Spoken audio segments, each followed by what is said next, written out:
This podcast is a quest for well-being, a quest for a meaningful life through the exploration of fundamental truth. Enlightening ideas, insights on physical, mental, and spiritual health.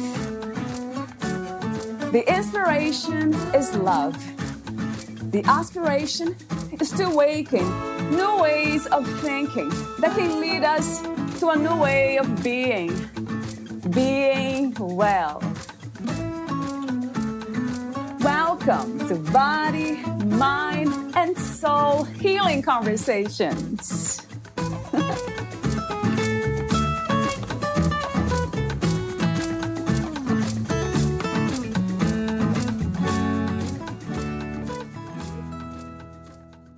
Celebrate your commitment to thoughtful, intentional parenting. Celebrate your desire to do things differently. Celebrate your love of your kiddos and how much you aim to have your actions line up with both your values and their needs. This is hard work and awesome work, and you can do it. Baby steps. Valeria interviews Genie Albina. She is a certified parent coach, mom, and speaker. Prior to completing parent coach certification with the Parent Coaching Institute, Genie Albina worked as an elementary school teacher in Chicago and the Chicago suburbs for almost a decade. Trained in both elementary school education and effective coaching practices, Genie works closely with her clients to help them uncover their family's strengths so that they can move in the direction of their dreams. Raising 2 kiddos of her own, Genie brings a sense of realism, humor, and hope to the work that she does with parents. In addition to her training as a parent coach, Genie holds a BA in religion from Barnard College and an AM in divinity from the University of Chicago. Meet Genie at geniealbina.com.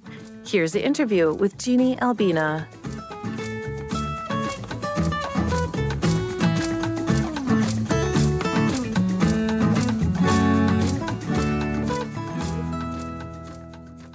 In your own words, who is Genie Albina?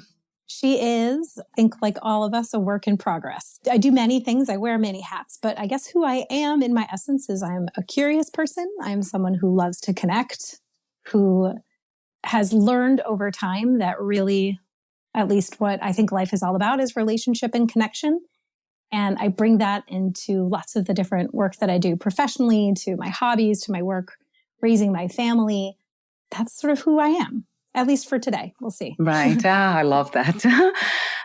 What's not to love about that? Being curious and living for connection, for relationships.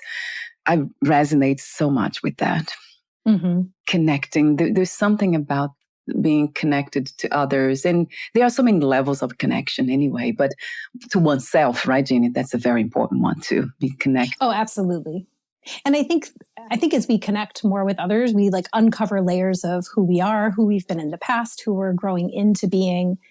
And it's like we're in a process to sort of borrow from, the title of Michelle Obama's memoir, we're becoming together. Yeah. We're really like becoming with one another. Yes. How beautiful. I can't help it but connect what you just said with spirituality, with the idea of that life has this, say, groundness of being, this one reality that holds everything else. Some people call God reality or essence, consciousness. So I guess this is a good time to ask you that question. What is your idea of spirituality? I feel like there are sort of 2 layers to this. There's how do I understand it in more general terms, and then what does it mean to me specifically? So in general terms, I really love how you phrased it. It's I think spirituality, it's the process of seeking that which is large enough to hold all of these different truths and all of these different expressions and ways of being, that we, as individuals have this one spirit that follows us from our first breath until our last. But our lives take on such different shapes along the way, the things that we value, the things that hold meanings, the things that we pursue. We start off as children being parented. Now I'm in a place in my life where I'm doing the parenting and I'm working with other parents, and that taps into a different part of my spirit and a different part of this essence, this sort of through line of who I am. despite all the shifting and changing that goes on around it. So I think the spirituality, it's a quest for coming closer and closer to that essence that is unchanging, while at the same time is influenced by time and space, by who you're connecting with. And it's, I think, a lot of, and I think sometimes my spirituality can feel tricky, is it is, holding multiple ideas sort of at once that aren't all the same. Like, we are the same from birth to death, and yet we are very different from birth to death. Like, those things are both true at the same time, and coming closer to understanding what that means for us and how we can hold these seemingly opposing ideas at the same time. I think that's at the root of a lot of spirituality, for me at least. Yes, a billion times to that, to this understanding, felt understanding, or perhaps wisdom, as some people would say. To me, I call it spiritual knowledge. But yes, holding paradoxes, being open to differences, to change, right? See, there's something very clear to me when a human being is able to do that. That means that they are viewing the world, the changing reality, this called life, from a place of unchanging, from a place of clarity, of quietude. Yeah, there's something that it's very evident to me. I call it freedom. I know even love, I kind of associate love to freedom, because once we are kind of living what love is, this sense of freedom comes into being. We just let, people express and be themselves without trying to change them or forcing them to change, or even the world itself. There is this level of peace, I would say, that I relate to freedom. Does it make sense to you? Yeah. I think especially the connection to love that you articulate, that when we love others and when we allow others to love us, there is acceptance that is baked into that love. And that doesn't mean enduring things that are unhealthy for us, or allowing others to endure needless suffering, but there is a degree of acceptance of all the things we've mentioned before, that life is complicated and things change, but there's an underlying essence that stays with us over time. And when we are truly loving, we're open to that. We're open to both the unchanging and the changing, but without forcing it. And I think when that connection can go awry is when we try to meddle a little bit too much, rather than observing, listening, and responding thoughtfully. Yeah. Yes. So the question that comes to mind is, how did you come to these understandings of life? And is that related to why you became a parent coach? Or I do think so. What a great question. I think that the women, a lot of the women in my family have tilted a little more spiritual, a little more curious about ultimate meaning, about life in a more complex way, something that goes beyond just day to day. And so I have that heritage. And then for myself, I think, so much of who we are as people is, how our constitution, our personality from when we're first born, from when we're itty bitties. And I think I just kind of came into the world curious and wanting to understand things on a deeper level, things resonating on a deeper level, which is no better or worse than how anyone else comes into the world. It's just all different ways of being. And then I would sort of, ponder questions on my own. And it was in college, when I started studying in a formal religion department, that I started to explore how have cultures and religions throughout time, sort of answered the question of, like, what does it all mean? And getting some of those different cultural contexts was really helpful. I wasn't raised religious one way or the other with any, great meaning. And continuing those studies into graduate school, at divinity school, just continuing to explore the various ways that humans have tried to make sense of, come to terms with, find some answers to this wild ride of life that we're all on together. And when, fast forwarding a little bit, and I became a parent, Well, I should say before becoming a parenting coach, I was a classroom teacher. So I had the absolute honor of working with children, 7, 8, and 9-year-olds for nearly 10 years. And man, if you want work that is going to hold up a mirror to you and get you to really ask, how am I showing up? What kind of person am I presenting to the world? Working with kids, because they're honest and they will tell you exactly what they see. Yeah. And it's phenomenal work. Wow. So that added a layer of depth of me just thinking, how am I showing up? How am I using my time? How am I spending my energy that I have in this life? And then becoming a parent, just to have, again, the enormous responsibility and the gift. And sometimes, I'll be honest, at 2 a.m. with a baby who won't sleep, the burden of raising kiddos, it just, to me, and everyone responds differently, but to me, it just takes those questions to an even deeper level. What is it? What am I passing on to my children? What are they learning from me? What will they take forward into their lives? How will they find meaning in life?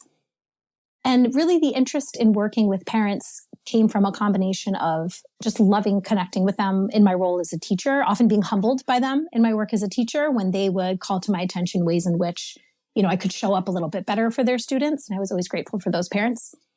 And when I left the classroom, I missed that connection. I missed working with families. And so just, the universe sort of put this at my feet, and I didn't even know that parent coaching was a thing. Yes.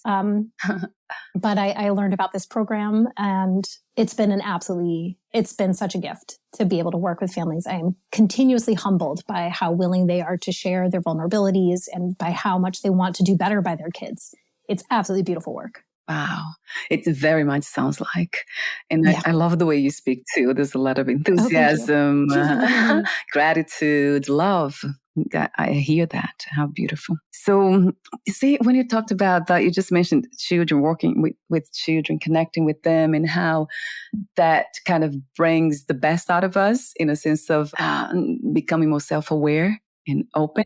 So that kind of relates to, I just connect that to the idea of the authentic self as an adult. When we return to that authenticity, then there's something that's childlike. Mm-hmm. Right? Because we are not able to hide the things that we really want to do and say. I don't know. I feel like that, like this in myself. And I have met so many people that they really sound like that too. It's almost like a child. Yeah. And I think it's like refined childhood. Yes. Right. Of course. So especially, young children, especially babies, are the best communicators. They will let you know when they are unhappy. Right. They will let you know when they are happy. Sometimes we have to suss out the details, but younger children will communicate very clearly. And especially in the absence of, or I should say in the presence of a generally, loving, supportive, and attentive parent-child bond, they will continue to express their needs, their wants, their preferences.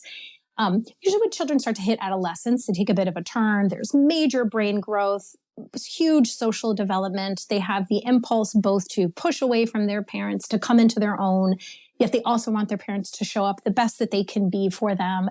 It's a very complex time of life. And then, as we move from adolescence into adulthood and early adulthood, all these social expectations about job and career. Are you going to have a family? There's a lot that sort of gets piled on. I sort of see it as a piling on. So imagine these layers.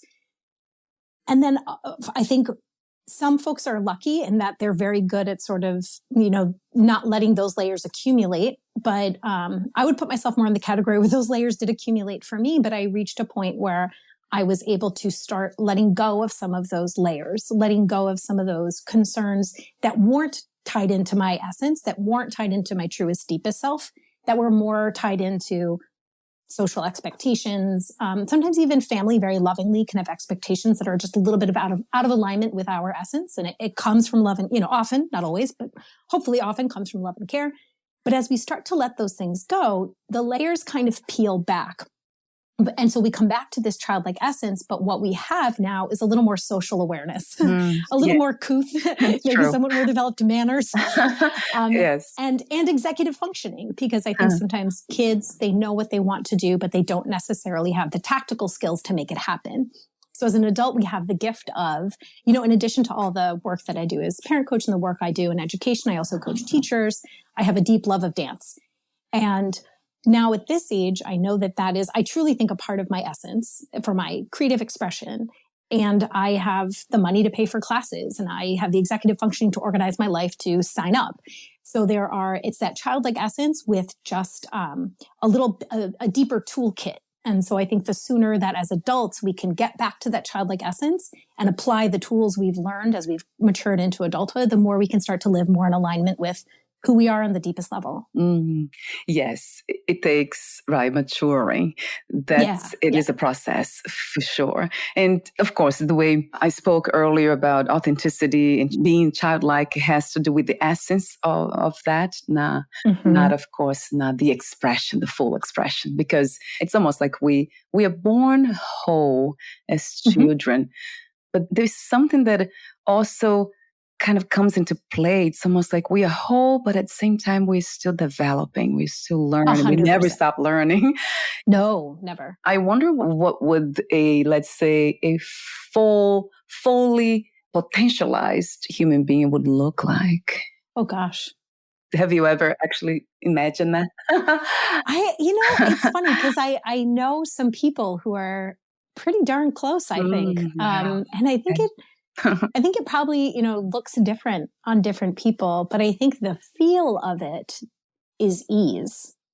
When I think about the folks I know who I think like, wow, you are really far along on your journey, there's an ease to how they carry themselves in the world that I admire greatly. Yes, I find that to be true. Yes, a beautiful reference. Peace. Yeah, I call it inner peace. Oh, yeah, there's something light about them. They're very playful too. I've met some people there that they can talk about anything. They're highly intelligent, but they're so light and playful that says a lot. So going back to what you do and how you do it, the topic for our conversation today is parenting and intergenerational change. So I read this on your website. I think it's on the first page. The homepage says, I help parents rediscover their love of parenting. So the question that comes to me is, what creates the sense of losing that love of parenting? That's a good question. I think there are, like everything, so many layers to it. And so I'll just explore some of the things that when I talk with parents, I think have chipped away at it.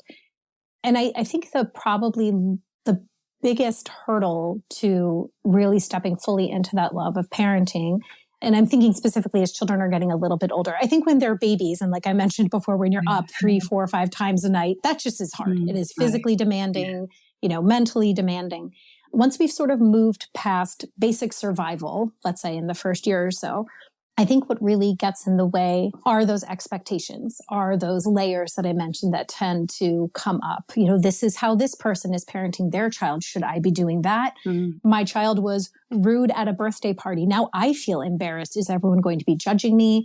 My child is raising their voice to me. Does that mean they don't respect me? I think we start to tell ourselves a lot of stories about how things ought to be, how things should be, as opposed to just kind of how they are.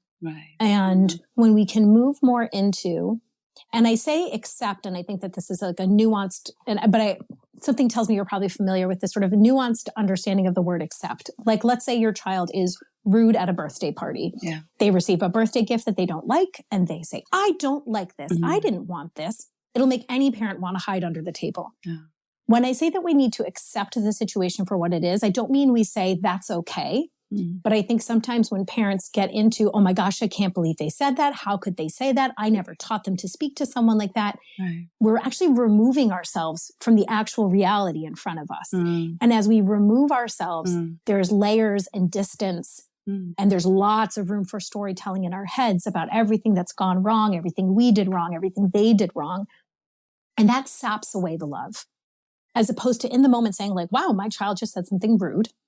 Because I think it's okay to name it. That was impolite.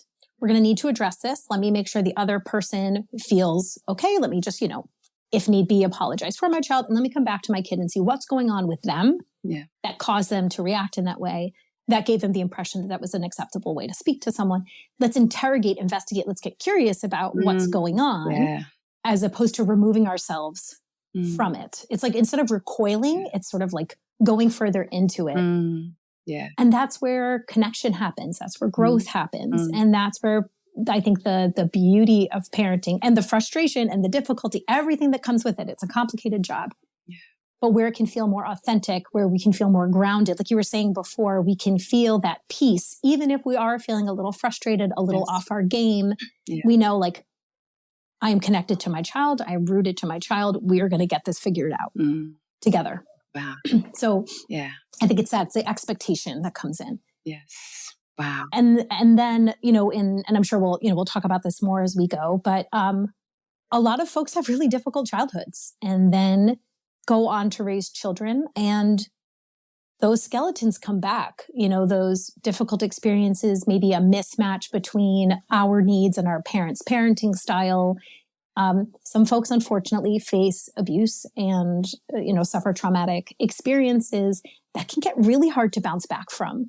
And then when we begin our own parenting journey, we need to face those things in a loving, supported way, with a spiritual leader, a therapist, or whoever it might be who can really, support us. I think that that's another thing that gets in the way sometimes of really loving parenting is when parents have their own experiences from being parented, negative experiences, a little bit of baggage that they bring with them that hasn't been really addressed or acknowledged. That can get in the way too. Those are, I would say, the two big culprits. Wow, that's a big one, Genie, I know, I have to it's say. huge. It really is. It's huge. Yeah. Yeah, the trauma piece, that's huge. It has been my experience as a child with parents who were, they were so disconnected to themselves that they couldn't really give me and my sister and my brother any sense of connection really to them or ourselves. I can speak for myself. I was completely lost. To me, that's a huge one. In not acknowledging, not being able to know that we are acting, that we're responding from trauma, that we are living from that place. So I think that's really the first step, though. It sounds to me, but of course, not everyone, as you said, experienced traumatic events, like really hard, let's say the big T trauma. Yeah. It's, to me, they're all trauma. I don't even see that as a big or small or big T. But yes, I love your suggestion about curiosity, because I don't have the experience as a parent. I'm not a parent. I'm listening to you as a parent. I know you're also a coach, but I see that this is something that you, it's coming from your own experience as well. And what a beautiful thing to have parents who are so conscious and connected to themselves and open to even become more connected in a deeper level. That's what we need to see more, right? I'm working on it. Yeah. Oh, you sound like you are very much. So when you talked about, you gave the example of, the child being rude. And then it came to me was the blog post that you have written titled Parenting and Intergenerational Change. So that there you say, our kiddos are their own people. That caught my attention when I saw that phrase. So I think this is really like a foundation for, if I was a parent, I would look at that way. Okay, they're all, it's just entities. They're completely, they have their own personalities, tendencies. You can't really try to relate to them as an extension of me. Correct. They might not even look like that at all, like me or the father, right? Sometimes they're completely different people. So, so the question that I want to ask you is, something that I came across recently is intuitive parenting. I'm not sure. Have you heard that before? That term? I'm familiar with it. Yeah. Yeah. What is your understanding of intuitive parenting? I'll answer that, but I did want to just address one thing before that, if that's okay. Because I think that there are a lot of folks who are not parents in that they are not raising children, but on some level we are all I think I'm guessing by, the audience that listens to your podcast, seems like the kind of folks who are, if not raising other people, are parenting themselves and are finding ways to connect to the child that they used to be, who, again, coming back to the beginning, that essence, that through line, yes, it's you. And we can say, scientifically your cells have all turned over, but it's still you. There's still something foundational, some grounds of being in there. And so I think when I talk about parenting, I'm not always talking to an audience of parents per se, but I am talking to people who are older than they were the day before. And so in a way, we're all parenting ourselves.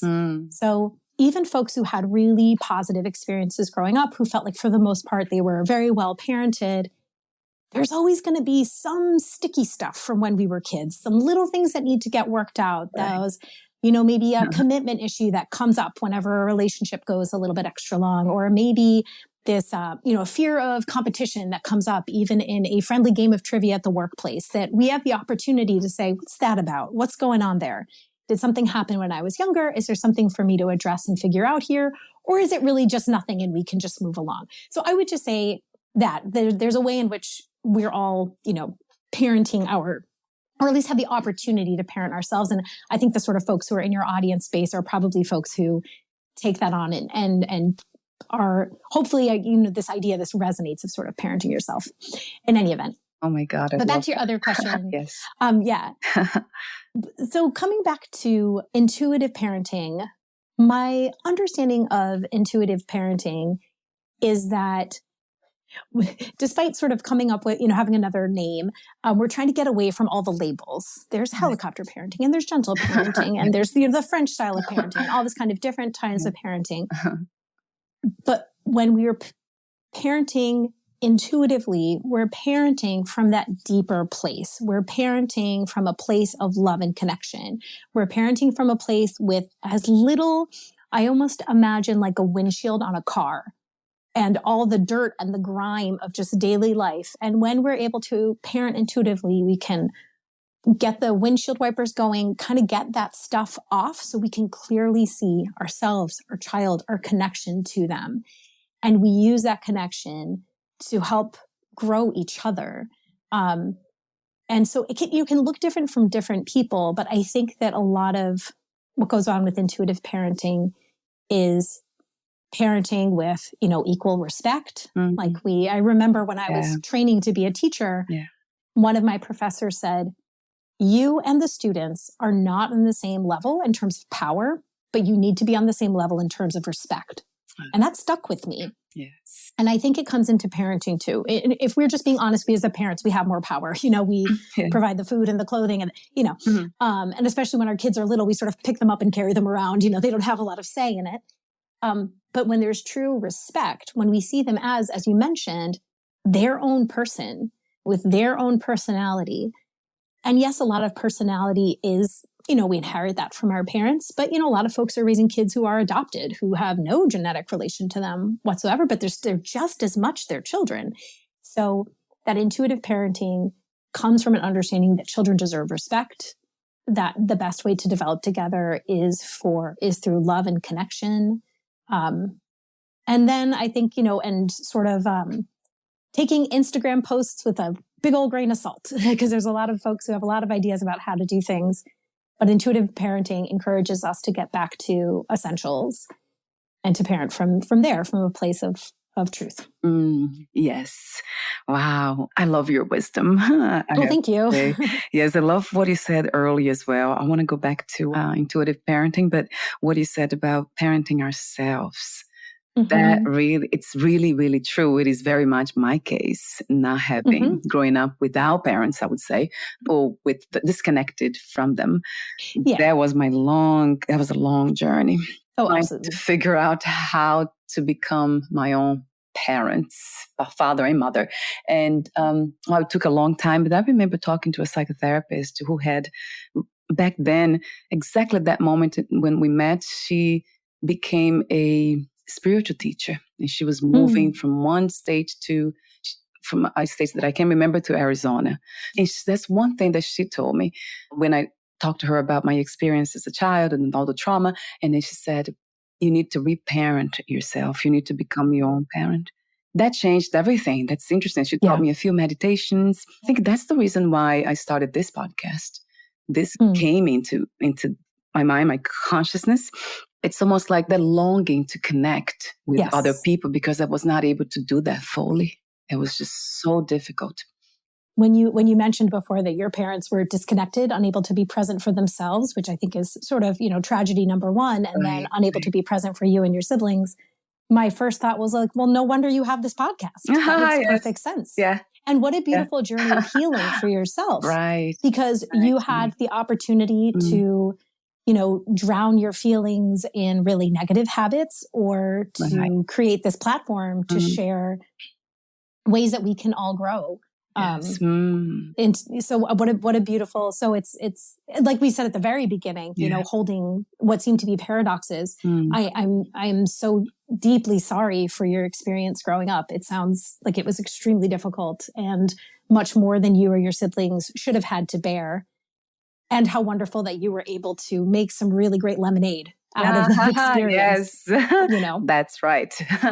Yes.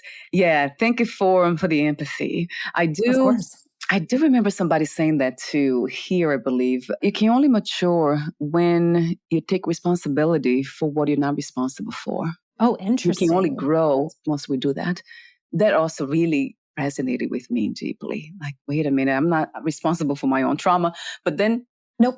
But then I wanted to go as deep as I could. That's why spirituality has been very helpful, because I wanted to understand why did why were they so mean? And then, of course, looking into their own history, you would know why. They went through hardships. Right. They're already carrying all the, you call it the intergenerational baggages and ancestry and all that trauma, ancestral trauma and all that. But then, I kept going further. What about before that, all that? And then spirituality will explain with the law of karma, different lifetimes, just keep coming back here and basically in ignorance, not knowing the truth, not knowing that we're already free, that love is what holds everything. So by not really embracing that truth, realizing the truth, we just keep perpetuating suffering and pain over and over again. Yeah. But this, is the, I had to have that understanding in order to even get to the point of acceptance, because it's, gosh, Genie, I'm so glad you didn't go through those things. It's just it's such a challenge, to go from one state to another when it comes to healing. Yes, it has been very interesting. It still is, because I think with trauma, we don't really get rid of it. We don't really forget. The memories are here. Even the body holds a lot of those memories. But it's interesting to see that, I have matured enough and have done enough healing to kind of hold those memories too, and let them come and go without being trapped, without being triggered. Of course, sometimes it still happens, some triggering, but it's... Sure, of course. And I was going to say, that's your body and brain protecting you. That's your body and brain saying, ooh, this feels really familiar and it was not good last time. Let's go, let's hunker down. So that's really, in a way, you're part of you showing deep love for yourself and wanting to protect you. Oh, I love to hear that too. Yes. You see, that's so wonderful to hear from you as a mother, because I know you're very conscious of that, of treating other human beings, children, as their person, as not just as a person, a human being, but a spiritual being. Yeah. And very sensitive to everything. So we are here to connect. We're here to live love. So we need to help one another, and especially parents. So I'm so glad you are a mother. Oh, thank you. Yeah, doing my best. Yeah, how wonderful. We don't hit it out of the park every day. I think that's an important thing. The parents that I work with, especially if they're aiming to make intergenerational change, if they're saying, my childhood was like this, and I want something different for my children. When we are under stress, when we are under duress, we will default to how we were parented. And again, that's our brain and our bodies protecting us, saying, things feel really high stakes right now. I'm going to go on autopilot. And so we'll go on autopilot. And it is okay insofar as, let's say your parents were yellers. Let's say they got angry really quick. Let's say they had very short tempers. And so the stress gets heightened for whatever reason, and you find yourself raising your voice. It is okay insofar as when it's happened. And so we have to accept it, which doesn't mean we approve of it, which doesn't mean we're proud of it, which doesn't mean we don't try to correct it. We have to say, wow, I just turned into my parent. I just heard myself raising my voice at something that it just was not merited. And I think we have the opportunity, the goal is not to get it right every time. The goal is to repair when necessary, to deepen the connections, to stay committed to, doing the best that we can. And I think what is, sure, in ideal circumstances, I guess, sure, we never raise our voices at our children, but that's not realistic. So I think what's more realistic is to say, these are the values that are important to me. These are the things I want to shift for this next generation. And when I find myself falling short, I'm going to own it. If it makes sense, given my child's age, development, et cetera, I'm going to repair with them. I'm going to apologize. I'm going to ask for their input about what I could do differently. If you ask teenagers for input on how to be a better parent, they will give you fantastic feedback that might be hard to hear, but will usually be spot on. So I think sometimes when parents, came from more difficult childhoods or are trying to be very intentional parents, they can tend to be very hard on themselves for the smallest misstep.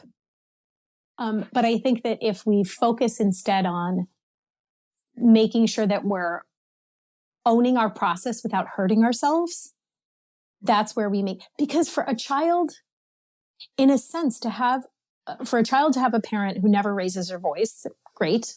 But what's more realistic, I think, and to prepare them to go into the world and have and manage relationships is to have a parent who maybe occasionally does lose their temper, but every time they come back, they apologize, they own it, we talk about it, we hug it out. Not that it's a regular occurrence, but these things, or every now and again, we make a promise. Oh, I promise we're going to do this and that. And then we just don't have time. Sorry, honey, we can't, go out for ice cream. I am so sorry. I'm going to make sure that we make better plans next time. I think it's more about how we manage the difficult moments than in trying to avoid difficult moments entirely, because then we're just setting ourselves up for failure. It's how we bounce back that matters. I think in my work with parents, I find that's where the attention, that's where you get more bang for your buck in terms of your attention. How do you bounce back? Right. That's a beautiful suggestion. Yeah, very insightful and helpful one. Not trying to be perfect, but present. Right? No, present. Exactly. Yes. Yeah. So we're present to what's happening, not trying to avoid it, like you said, escape it, numb it. Yes. And I love the realistic piece, right? Because you can't really, although I don't like screaming and even with my husband, No. when he gets upset, I don't feel so good, but maybe you see, that's probably from my own upbringing, my own traumas too, because my parents were like that. So when my husband becomes angry, then something in me gets triggered. Like, oh, this is not right. But it's normal, it's natural, right, Jeannie? There are some reasons to be upset. It could happen. It doesn't happen with myself. For some reason, I don't get upset that often. Maybe because of my spiritual work, I don't know, my meditations and all that. But very few things. Angry, I think, after I've done all this work for the last 10 years, I don't remember the last time, not anger. That's beautiful. So, I would love for you to talk to me a bit more about that. In a sense of even going deeper, do you suggest therapy for some of the parents that you coach? There are, I'm trying to think of the parents I've worked with. I've had a number of parents who are in therapy anyway. So they are working, they're on their own journey, repairing their own, experience, their own traumas from their youth, or just processing their own life experiences, and who are doing that in tandem with parent coaching. I'm yet to have a client to whom I say, if we're going to proceed, although I do have colleagues who have shared this experience of saying, there's a lot to unpack here with parenting, and I'm happy to coach you.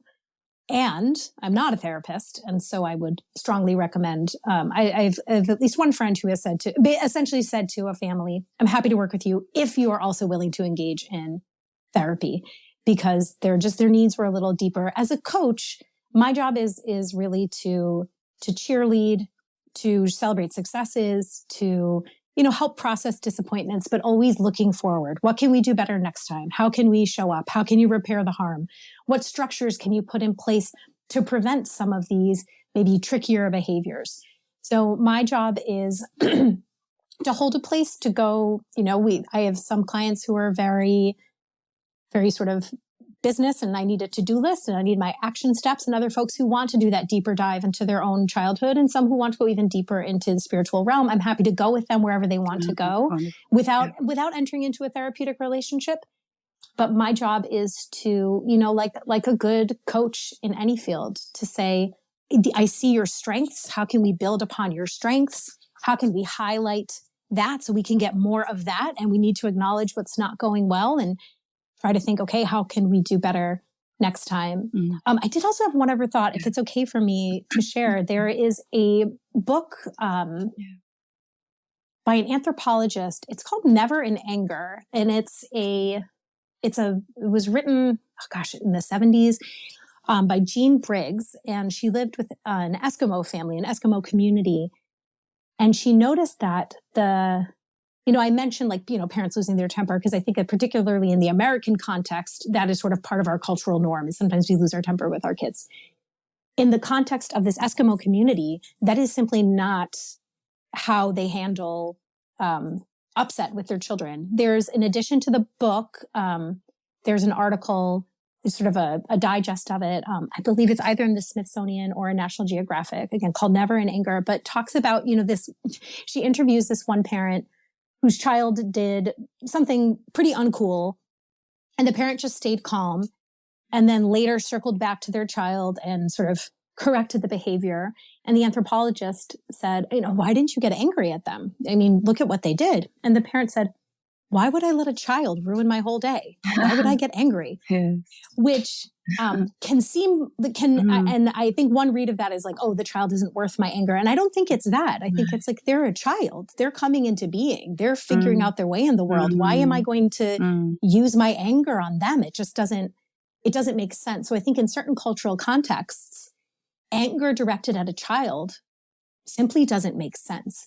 So I think that's important, though, because in different cultural contexts, we're working against different cultural norms, or trying to figure out what is it that the larger society is doing, what resonates with my deepest self, what makes sense for me. But anyway, that could be something that some of your listeners might be interested in, this idea of a culture where anger in parenting is just not a thing. I love that. Yeah. Isn't that amazing? Yeah. Yes. A billion times. Yeah. There's something about kindness that really in connection, the way you speak of, that really goes, and it goes deeper, and it's so much more effective. We cannot even compare. Absolutely. I mean, I really believe that from my experience, anger, when I remember seeing that from my parents, my mother especially, that caused me to fear her. So I was in a state of fear most of the time because of her display of anger. I'm sure she was not aware of that probably, but a lot of times she was aware that she was inflicting the fear so I wouldn't do certain things. So I would love to hear from you the connection between, the balance per se, between connection and fear. How do you know as a parent when you are coming from connection, kindness, and not trying to inflict fear in order to be heard? No, for sure. I think that is one of those very intuitive things that I think that the more connected we are to our bodies, in the sense of like, oh, I can tell my heart's beating a little faster. I can tell my breathing is a little more shallow. When we move into fear, typically if a parent is looking to inflict fear on their child, they're wanting to control the behavior, which, for example, if your child, lets go of your hand in a crowded parking lot where there are cars, yes, there will be some fear, and that is fair, very much so. And why? But why do we want the child to feel afraid? Because we feel afraid, and we want to corral them. We want to restrict their behaviors. We want to shift their behaviors, because something about what they're doing is triggering us. And I say this, and if there are any parents out there listening and they're like, oh my gosh, that happened to me. Great. You've noticed it. You've observed it. Now you're aware of it. Fantastic. That is step number one. And also noticing the times when it is fully appropriate and times when it is less than appropriate and less effective. So I think context is important. And also just being aware. And I think let's say that is the intergenerational pattern that you want to break. is parenting from a place of fear. You're like, that's how I was parented. I want to do it differently with my children. I think the place to start really is in your body, is noticing, where is your breath? Where is your heart rate? Do you feel like you're floating outside of your body? Do you feel grounded inside of your body? When we're coming from love and connection, typically we feel grounded, we feel settled, we can take normal breaths. Our vision is clear. It is when we feel triggered and we move into fight, flight, or freeze that our body starts doing all these things. All these hormones get kicked off. All these sympathy, our nervous system gets kicked up. Right. And I'm not a scientist. I'm not pretending to be a scientist. So if there's someone out there in the audience who has more details and wants to share with the community, that would be great. But that's when we can start to feel sort of outside of ourselves. And I think that's a good indicator for us that we are not coming from love and connection. We're coming from domination, control. And step number one is just noticing. Just noticing.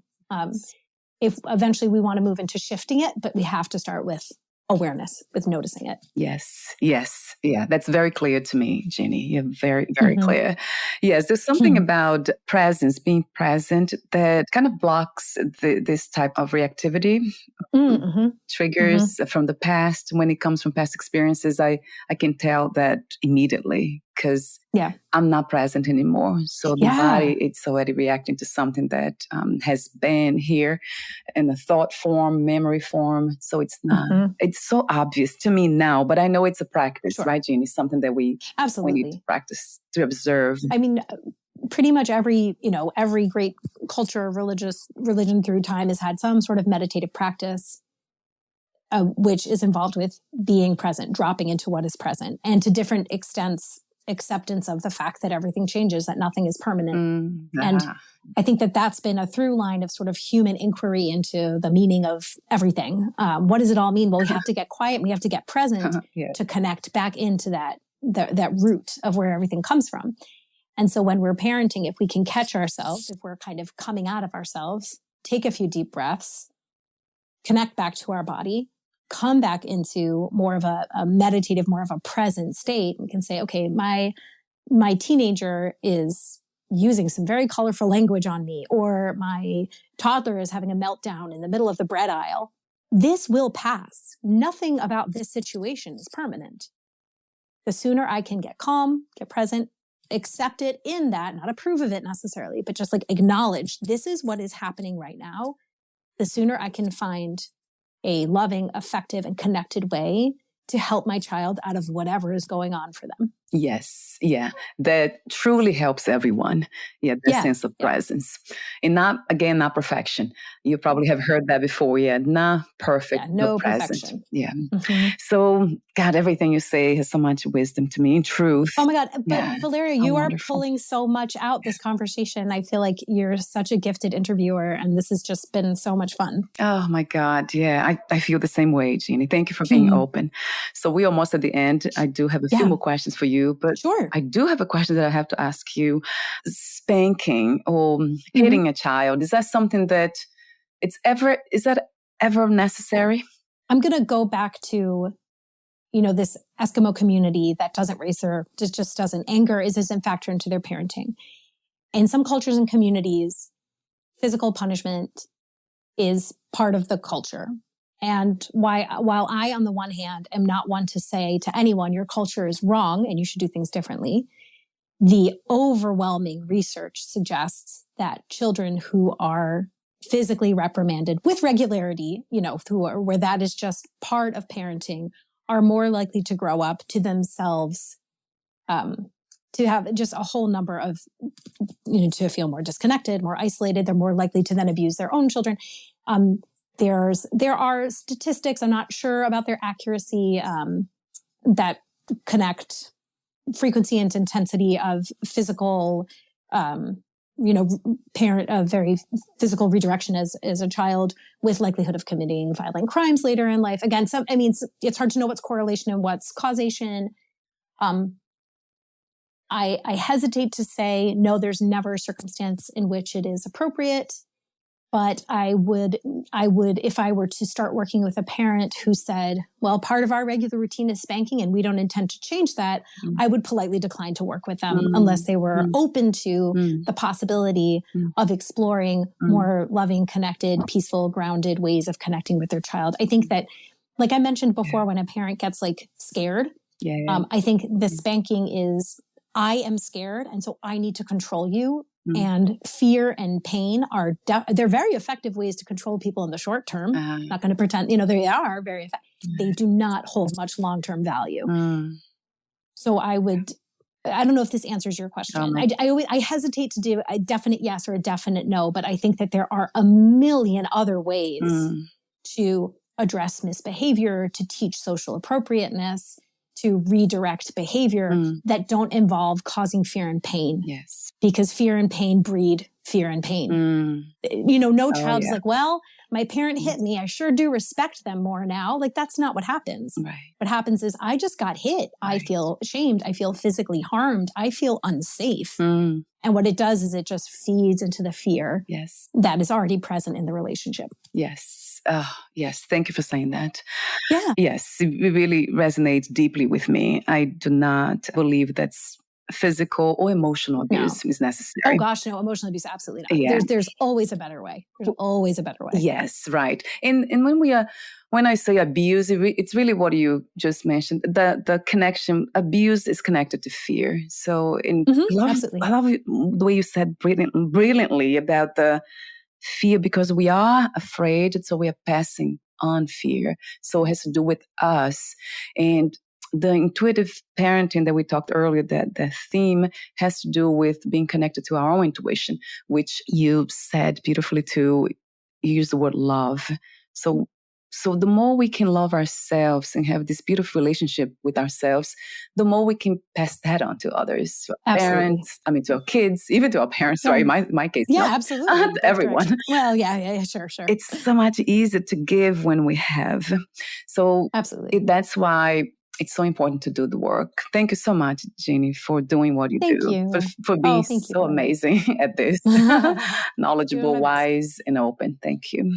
So we're almost at the end. I do have these ending questions. Let me see if I missed anything. Yeah, so because I make a lot of notes here, and a lot of times I don't look at them. I just at the end, so I'm looking at it now. And I see that I made a note about trusting your intuition. Also, extended breastfeeding, I heard, is really good for connecting with your child. I know we didn't talk about that, but I read something, or I talked to somebody, and that was one of the themes.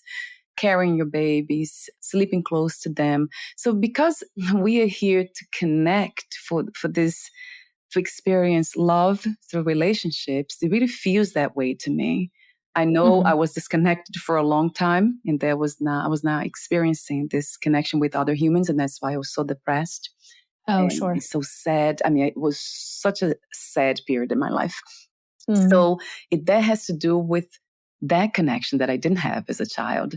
So now it feels completely different. Connecting, like talking to you now, and even with people in the street, at the gym, anywhere, it just feels so much easier to do that, because I have done the work myself of connecting to my own, to that essence that I'm here to connect with. By connecting with me, I can connect with others. This is the purpose of the human experience, it feels to me. So that's where it starts, yeah. Yeah, so now it makes a lot more sense, all this. So let's see. Do you want to make a comment about those things that I just mentioned? Yeah. I would say it's tricky, because this is where folks can get stuck in perfection over presence, I think. So, one of my children I breastfed until they were 2, and the other one until they were 5. And I know other people who were bottle feeding their babies from day one and have a fantastic connection with their children. And other people who best breastfed, but it felt like going through the motions, and they hated every moment of it. So I think sometimes as parents, especially if we are the ones who are, going through the pregnancy and birthing, there can be a lot of noise. And I would go back to the way beginning of our conversation, where there can be a lot of noise from society. You need to breastfeed, you need to co-sleep, you need to carry your baby. And I would say to all of that, if you want to, if it feels right, if it's physically possible, if it's logistically possible. You think of some folks who have babies and just do not produce milk. That doesn't mean you can't connect with your child. Or folks who are so sleep sensitive that they could never share a room. Then don't, do what you need to do to feel healthy and to take care of yourself. But I think I would swap out things like extended breastfeeding. And I did all those things. I carried my babies. I slept close to them. I breastfed because it worked for me. But again, I know so many other parents who had different experiences and still have these beautiful, wonderfully connected relationships. You can sort of substitute those out for be close, be present, be loving, be caring, be gentle, be sweet, listen, attend, and take care of yourself. When you're exhausted and you need a break, ask for it. Lean on a partner, lean on a friend, lean on a family member. Because I also think with things like extended breastfeeding and carrying and sleeping close, those can be very physically draining activities as well. And for parents who are like, I want to do this right. I want to do better than my parents did for me. I'm going to breastfeed the crap out of my baby. But are you okay? Are you getting the rest you need? Are you getting the nutrition you need? Are you getting the social interaction that you need? Are you getting outside and seeing the sun every day? So I think it can be taken to an extreme. So I think whatever the actions are, there's my husband, when my first child was from birth to year 1, he was home with him full time. I was a classroom teacher. I was, very much in it.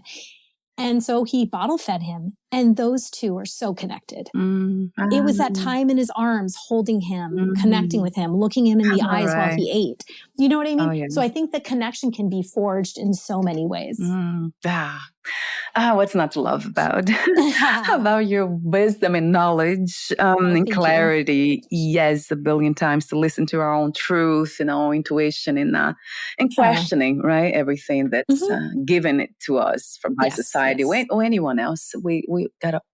That's to me, that's a rule, to question everything, not in the sense of being unkind, but just that the love for truth. We want to be more truthful, right? Absolutely. That's really wonderful. Yeah, and very clear to me. Thank you for saying all that. So at the end of our conversation, I do have a question for you, the ending question that I usually ask everyone. But before that, Genie, is there anything that you left unsaid, anything that you'd like to mention before that last question? Yeah, I think that the beauty of the work that I do with parents is and I realize I missaid this way earlier, but and my teacher is this is a big point of hers. We are parent coaches, not parenting coaches. We are coaching the parent toward taking care of themselves, connecting more deeply with themselves so that they can connect more deeply with their children. This isn't it can be about the nuts and bolts of parenting. Absolutely. Sometimes I had a parent who reached out. They had a very specific concern about their child. We met 3 times and it was very practical. But in a way, you're coaching the person, not the problems. And so in the process of parent coaching, it's not about changing your child. It's not about quote unquote fixing them. It's about you as a parent sort of getting clear on your parenting style, your values, what you want to bring to the relationship with your children so that you can rediscover your love for that parenting. Yes, another billion times to that. And I love the word you use. The article that you wrote, it says, celebrate yourself. That's one of the suggestions. That's exactly what you're saying.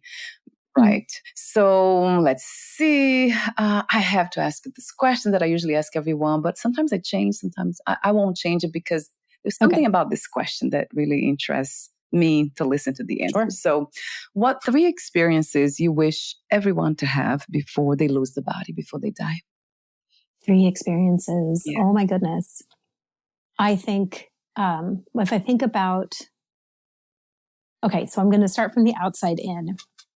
I think having the experience of whatever it is that makes your whole body feel alive, if it is eating the most delicious meal you've ever had, or having, or for me, I love to dance. That's my physical expression. Or having a gorgeous massage, or dancing all night, or whatever it is that makes your physical body just absolutely feel alive. Whatever that experience might be that brings that.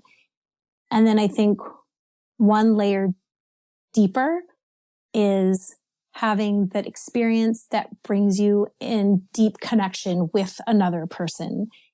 And it could be as simple as an exchange on the bus with someone where you just have a moment of like true person-to-person connection. It could be your lifelong partner. It could be, some people feel very connected to animals, something that connects you deeply to another living thing in some deep way.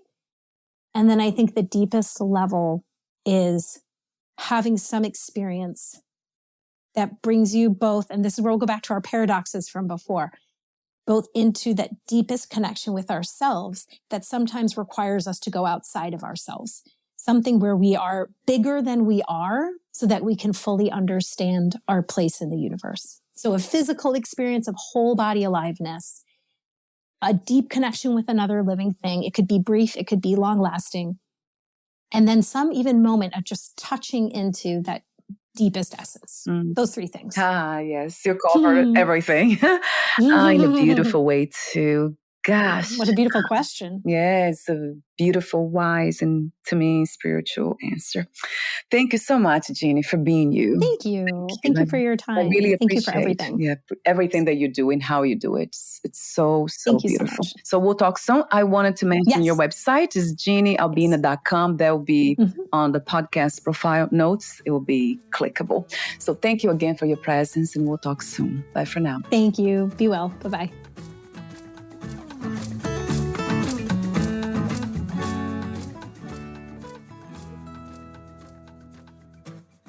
Thank you for listening. To learn more about Genie Albina and her work, please visit geniealbina.com.